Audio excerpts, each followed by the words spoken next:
People who have signed NDAs that have now expired or for whatever reason are no longer valid. What couldn't you tell us but now can? Number 1. I did some work on the trading floor at Goldman Sachs. I had access to all trading accounts and transactions. Came across some shady-looking accounts which did not meet policy. It did not use clearly identifiable name and I could not find records of creation or testing for it. It was completely anonymous. I asked my supervisor if I should look into this. He turned to me and said, "We don't ask about those accounts, just ignore them." Orders from the top. Had to sign an NDA the next day. Number 2. Dell closed all of their in-person kiosk locations in order to get the money to fire the CEO because no one bothered vetting his contract, allowing him to adjust his own pay rate to whatever he wanted. He could only be fired with a $40 million golden parachute bonus. So their choice was to either come up with $40 million ASAP to fire him or go completely bankrupt the very next pay period. So, yeah. Dell was almost bankrupted within a single week due to a pirate CEO. Number 3. Google doesn't hire direct support employees. They open small projects in the US and hire up to 250 contract employees of varying support positions for the project. Once they get the stats needed to run everything efficiently, they have mass layoffs and outsource their jobs to a country, Philippines/India, that's willing to accept much less than their US counterpart. At the same time, Google rakes in a huge tax cut because they're quote-unquote creating jobs in the local communities. Edit. Yes, this includes YouTube and YouTube content review. Number 4. You could get free satellite TV without any hacking or hardware mods. Call up your Dish or DirecTV phone line. Add everything you want to get. Wait until it all appears on your account and you can watch it.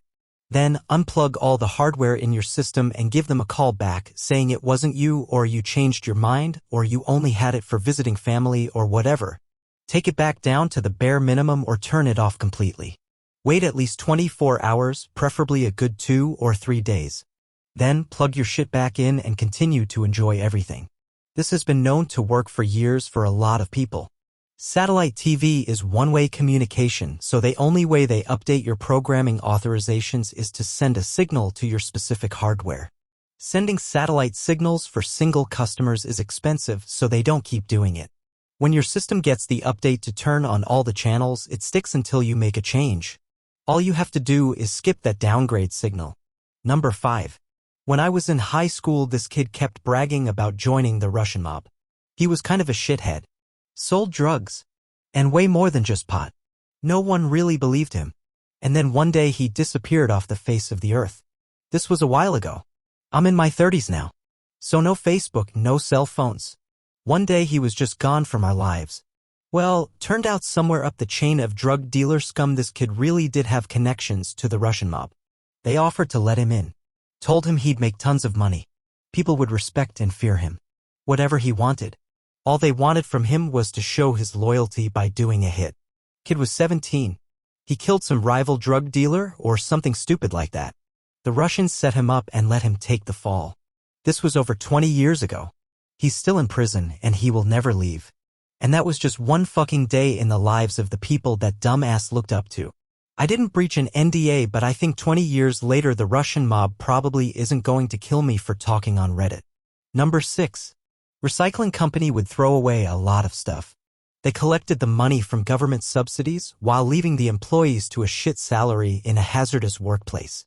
That included having dirty needles where people would sort the materials.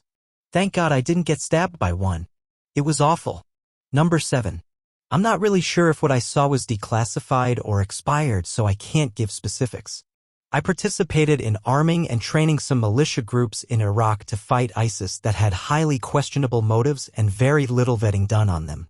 I'm pretty sure that if we didn't need the cannon fodder for the siege of Mosul, that we would probably be bombing and drone striking some of the groups that we were busy passing out guns to. Also, I once had an IED dog alert on a truck that had a highly concerning amount of brain matter in and on it. I mean, yeah, any amount would be suspect, but there was like 5 or 6 people's worth of brains there. I've seen head pops and know how much brains get around, and there was a lot more than that present. We had dragged him from the vehicle and were preparing to conduct a more thorough search. We were ordered via radio to stand down and let the guy, who was eerily cheerful about driving a truck plastered from bed to hood in human brain matter, continue on his way. He gave me a pack of smokes, smiled, and said he took no offense to our search and understood how troubling the situation must appear, that he felt that we were welcome guests in his country and that he hoped we had a nice day, then drove off. No fucking clue what that was about. Number 8. When I was a kid, I visited the dentist for a cavity.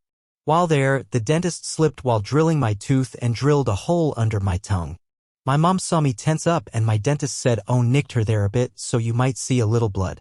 I got home and after an hour, my entire neck was swollen up like a frog and my voice was squeaky because of the air pressure. A pocket of air was pressing against my heart, dirty air, at that, because of the bacteria in my mouth. I was admitted to the hospital as a code 4, with a code 5 being dead. When my mom tried to sue the dentist for damages, he claimed I was kicking and screaming and out of control during the appointment, even getting his secretary to vouch for him and testify. Total BS. I liked the dentist and I was a people pleaser. My mom's lawyer was super pessimistic and told her just to settle and sign an NDA because she had a small chance of winning. So my mom settled, being naive and scared to take on an office full of liars. She could never disclose who the dentist was, and we've heard other horror stories throughout the years about this dentist effing up other people's mouths. It sucks because every lawyer we've talked to after the fact says we had a very strong case and it's likely we would have won. Like really won. Well, that's going to be it for this video. If you enjoyed this, please consider subscribing and hopefully we will see you next time.